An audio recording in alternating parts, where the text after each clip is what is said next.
ಎಲ್ಲರಿಗೂ ನಮಸ್ಕಾರಗಳು. ನಾನಿವತ್ತು ಪಿಯಾಜೆ ಅವರ ಬೌದ್ಧಿಕ ವಿಕಾಸದ 4 ಹಂತಗಳ ಬಗ್ಗೆ ತಮ್ಮೆಲ್ಲರಿಗೂ ತಿಳಿಸ್ಕೊಡ್ತೀನಿ. ಪಿಯಾಜೆ ಅವರ ಬೌದ್ಧಿಕ ವಿಕಾಸದ ಕುರಿತು ಹೇಳ್ಕೊಡಲಾಗ್ತದಂತ. ಇದು ಎಜುಕೇಷನ್ ಸೈಕಾಲಜಿಯಲ್ಲಿ ಬರುವಂಥ ಅತಿ ಪ್ರಮುಖವಾದಂಥ ಘಟ್ಟ.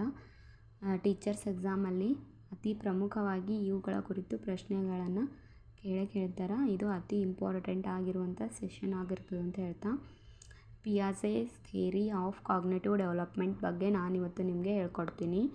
ಬೌದ್ಧಿಕ ವಿಕಾಸ ಜ್ಞಾನಾತ್ಮಕ ಸಂಜ್ಞಾನಾತ್ಮಕ ಸಿದ್ಧಾಂತದ ಪ್ರತಿಪಾದಕ ಅಂಥೇಳಿ ಜೀನ್ ಪಿಯಾಜೆ ಅವರಿಗೆ ಕರೆಯಲಾಗ್ತದಂತ.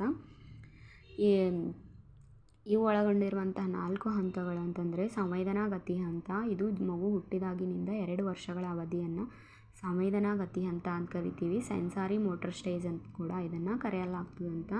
ಇಲ್ಲಿ ಮಗುವಿನ ಜ್ಞಾನ ಯಾವ ರೀತಿ ಅಭಿವೃದ್ಧಿ ಆಗ್ತದೆ ಮಗು ಹುಟ್ಟಿದಾಗಿನಿಂದ 2 ವರ್ಷಗಳ ಅವಧಿಯವರೆಗೆ ಅಂತಂದರೆ, ವಸ್ತುಗಳು ಶಾಶ್ವತ ಅನ್ನುವಂಥ ಪರಿಕಲ್ಪನೆ ಮಗು ಬೆಳೆಸ್ಕೋತದ. ಇಂದ್ರಿಯ ಅನುಭವಗಳು ಮತ್ತು ಗತಿಶೀಲನ ಚಟುವಟಿಕೆಗಳ ಮೂಲಕ ಅಭಿವೃದ್ಧಿ ಆಗ್ತಾ ಸಾಗ್ತದಂತ.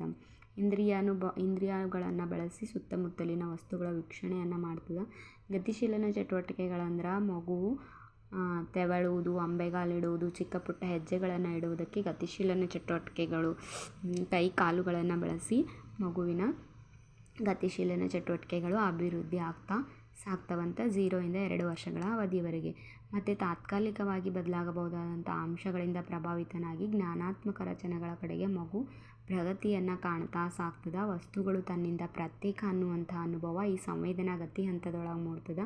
ಇಲ್ಲಿ ಅತಿ ಪ್ರಮುಖವಾಗಿ ಬರ್ತದೆ ಸ್ಕೀಮಾದ ಅಭಿವೃದ್ಧಿ.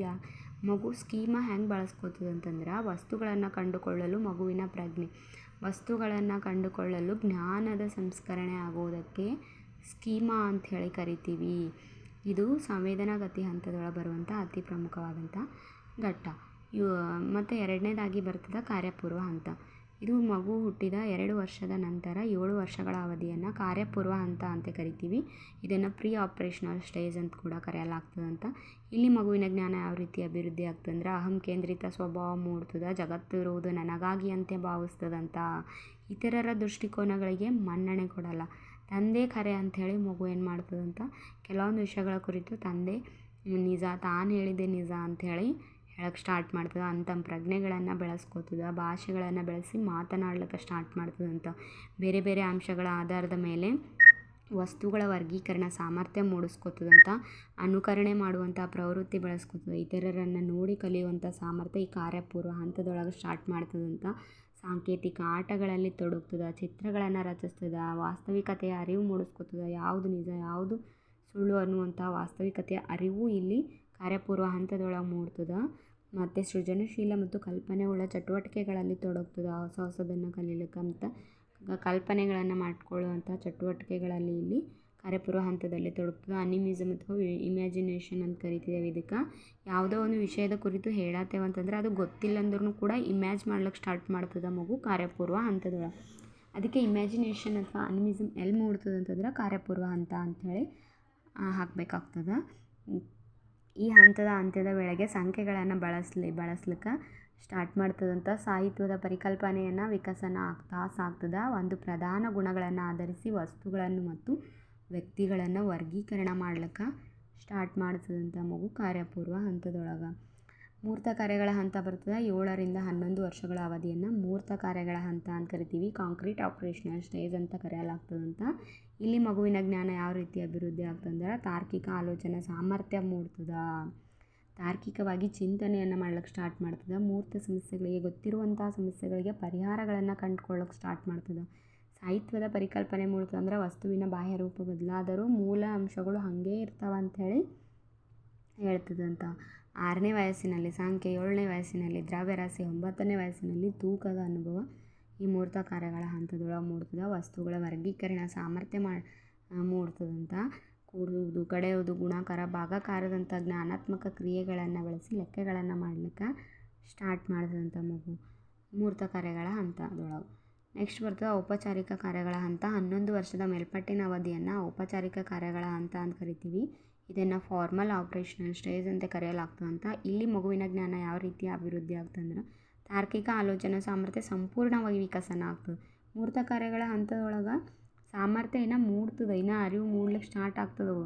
ತಾರ್ಕಿಕ ಆಲೋಚನೆ ಸಾಮರ್ಥ್ಯ ಅರಿವು ಮೂಡ್ತದೆ, ಆದರೆ ಇಲ್ಲಿ ಸಂಪೂರ್ಣವಾಗಿ ವಿಕಸನ ಆಗ್ತದಂತ. ವೈಜ್ಞಾನಿಕವಾಗಿ ಚಿಂತನೆಯನ್ನು ಮಾಡ್ಲಿಕ್ಕೆ ಸ್ಟಾರ್ಟ್ ಮಾಡ್ತದೆ. ಯಾವುದು ಸತ್ಯ, ಯಾವುದು ಸುಳ್ಳು, ಯಾವುದು ನಿಜ ಅನ್ನುವಂಥದ್ದನ್ನು ಕುರಿತು ಮಾಹಿತಿಯನ್ನು ಕಲೆ ಹಾಕ್ಲಿಕ್ಕೆ ಸ್ಟಾರ್ಟ್ ಮಾಡ್ತದಂತ. ಅಮೂರ್ತ ಆಲೋಚನೆ ಸಾಮರ್ಥ್ಯ ಮೂಡ್ತದೆ. ಈಗ ಮೂರ್ತ ಕಾರ್ಯಗಳ ಹಂತದೊಳಗೆ ಮೂರ್ತ ಸಮಸ್ಯೆಗಳಿಗೆ ಪರಿಹಾರ ಕಂಡುಕೊಳ್ತದೆ, ಗೊತ್ತಿರೋ ವಿಷಯಗಳ ಕುರಿತು ಪರಿಹಾರ ಕಂಡುಕೊಳ್ತದೆ.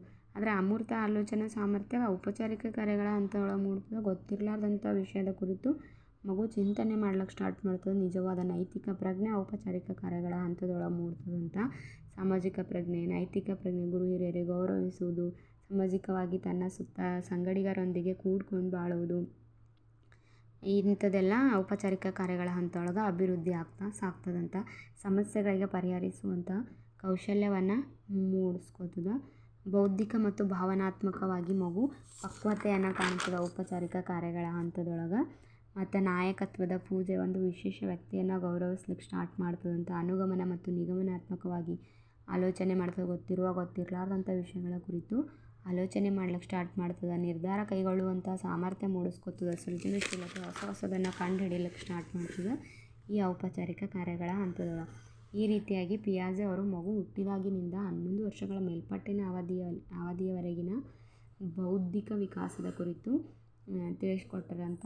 ಈ ಹಂತಗಳಲ್ಲಿ ಈ 4 ಹಂತಗಳಲ್ಲಿ ಯಾವುದಾದ್ರೂ ಹಂತದೊಳಗಿಂದು ಪ್ರಶ್ನೆಗಳನ್ನು ಕೇಳಬಹುದು. ಇತ್ತೀಚಿನ ದಿನಗಳಲ್ಲಿ ಇದಕ್ಕೆ ಬಿಟ್ಟು ಹಲವಾರು ಉದಾಹರಣೆಗಳನ್ನು ಕೊಟ್ಟು ಇದು ಯಾವ ಹಂತದೊಳಗೆ ಬರ್ತದೆ ಅಂಥೇಳಿ ಎಕ್ಸಾಮಲ್ಲಿ ಕ್ವಶನನ್ನು ಕೇಳ್ತಾ ಇದ್ದಾರೆ. ಹಾಗಾಗಿ ನಾವು ಇದನ್ನು ಕುರಿತು ಸವಿವರವಾಗಿ ತಿಳ್ಕೊಬೇಕಂತ ಹೇಳ್ತಾ ಇವತ್ತಿನ ವಿಷಯವನ್ನು ಇಲ್ಲಿಗೆ ಮುಗಿಸ್ತೀನಿ. ಎಲ್ಲರೂ GPS ಚಾನಲನ್ನು ಲೈಕ್ ಮಾಡಿ, ಶೇರ್ ಮಾಡಿ, ಸಬ್ಸ್ಕ್ರೈಬ್ ಮಾಡಿ. ಧನ್ಯವಾದಗಳು.